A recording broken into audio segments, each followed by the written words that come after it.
Pemirsa, dalam kegiatan sosialisasi hukum ini nantinya akan bisa menyadarkan para siswa untuk tidak bertindak dalam hal yang melanggar hukum. Mengingat, para pelajar terdata sebagai pelaku pelanggaran di jalan yang sangat tinggi. Dalam hal itulah, Bagian Hukum Setda Kabupaten Kediri turut menggandeng narasumber dari Polres Kediri untuk menyampaikan materi terkait Undang-Undang Nomor 22 Tahun 2009 tentang lalu lintas.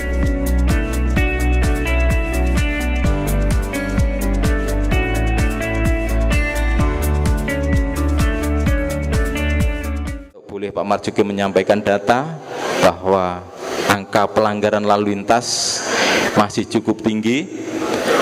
Nah,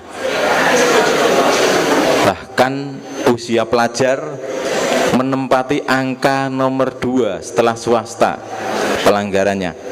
Nah, seperti itu. Nah, lanjut. Kemudian laka lantas atau kecelakaan lalu lintas juga masih cukup tinggi. Nah, kalau kita bandingkan dengan angka pelanggaran lalu lintas, angkanya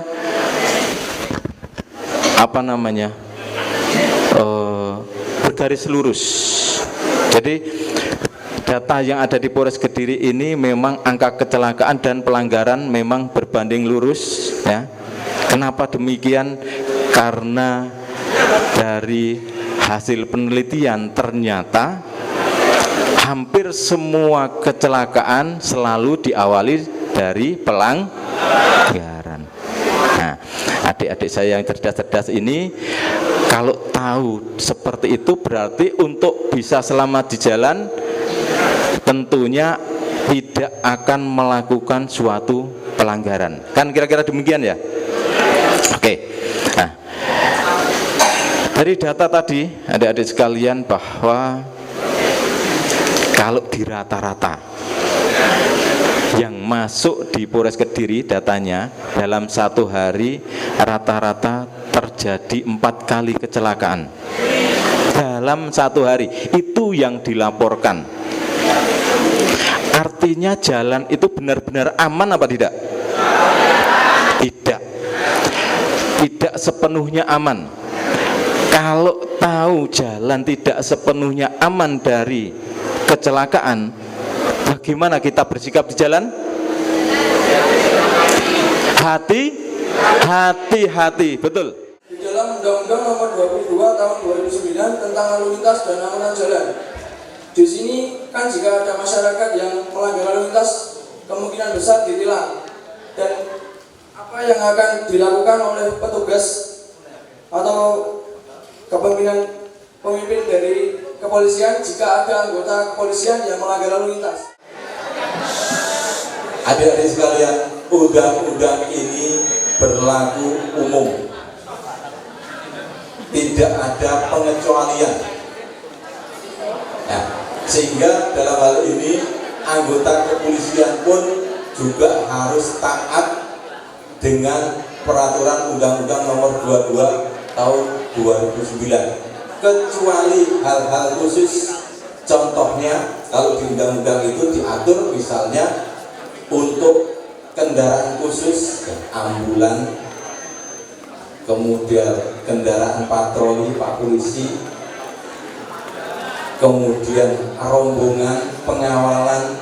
Nah, itu memang diatur secara khusus. Sebelumnya saya mengucapkan memberi apresiasi kepada pemerintah Kabupaten Kediri, dalam hal ini khususnya Bagian Hukum Kabupaten Kediri yang sudah secara intens setiap tahun mengadakan kegiatan sosialisasi gabungan ini, ya, ini sudah berjalan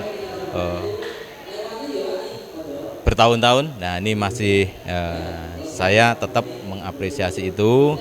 Semoga kegiatan ini terus diadakan karena untuk memberikan informasi-informasi daripada produk-produk hukum itu menjadi kewajiban kita bersama, tidak hanya dari kepolisian atau dari kabupaten atau dari kesehatan, tapi kepada semua pihak punya kepentingan yang sama untuk memberikan informasi-informasi hukum. Sesuai dengan materi yang disampaikan oleh narasumber dari BNN Kabupaten Kediri terkait peraturan Undang-Undang Nomor 35 Tahun 2009 tentang narkotika, diharapkan para siswa-siswi SMK Canda Birawa Pare khususnya dapat terhindar dari hal tersebut. Kalau ada perang, mungkin di Timur Timur, mungkin di mana saja, perang terus akhirnya ada masyarakat yang tertembak, meninggal, mungkin ada 2, 3, bahkan 5. Itu dunia sudah luar biasa, menyampaikan opini, mengecam dan sebagainya. Tapi di Indonesia sendiri setiap hari 40 sampai 50 orang meninggal dunia secara sia-sia karena narkoba. Berarti Indonesia ini betul-betul sangat berbahaya. Oleh sebab itu kita tidak hanya sekedar Indonesia berbahaya, tapi kita harus perang melawan narkoba. Kalau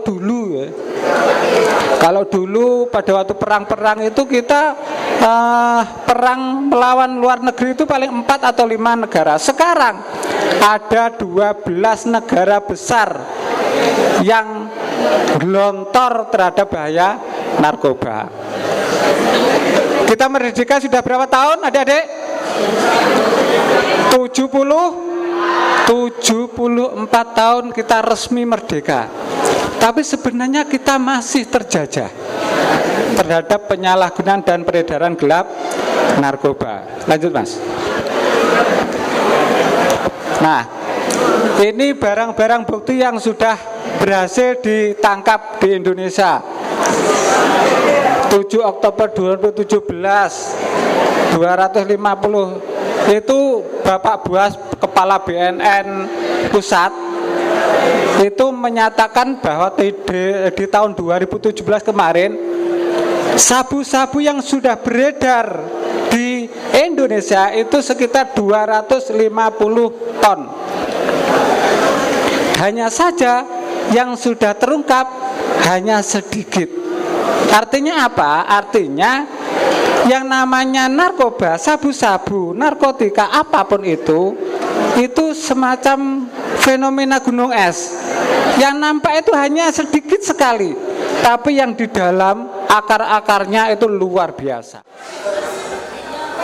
Ganja itu sudah diperbolehkan di Thailand dan di Indonesia. Kenapa di Indonesia belum? Mengapa di Thailand itu namanya ganja itu dilegalkan?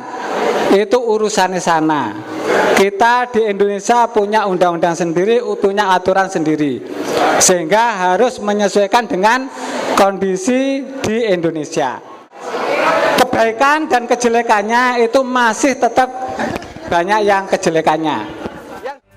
Materi yang disampaikan terkait narkotika ini memiliki beberapa tujuan, yakni untuk mencegah, melindungi, dan menyelamatkan bangsa Indonesia dari penyalahgunaan narkotika, memberantas peredaran gelap narkotika, hingga menjamin pengaturan upaya rehabilitasi medis dan sosial bagi penyalahgunaan dan pecandu narkotika. Tujuan BNN mengikuti kegiatan ini sebenarnya ada tiga yang perlu disampaikan. Yang pertama memang berusaha untuk mensosialisasikan bahaya narkoba kepada seluruh masyarakat, khususnya di sekolah-sekolah. Dan di tahun ini sudah banyak sekali sekolah-sekolah sudah diberi sosialisasi oleh BNN, termasuk yang ini di SMK Canda Birawa ini. Jadi menyampaikan informasi tentang bahaya narkoba. Mengapa BNN menyampaikan informasi tentang bahaya narkoba? Karena walaupun narkoba itu sudah banyak diketahui oleh masyarakat bahwa narkoba itu sebenarnya bahaya, narkoba itu harus dihindari. Tapi sebenarnya banyak sekali masyarakat yang tidak tahu, yang belum begitu paham sebenarnya apa sih narkoba itu. Sehingga BNN perlu menyampaikan informasi kepada seluruh masyarakat.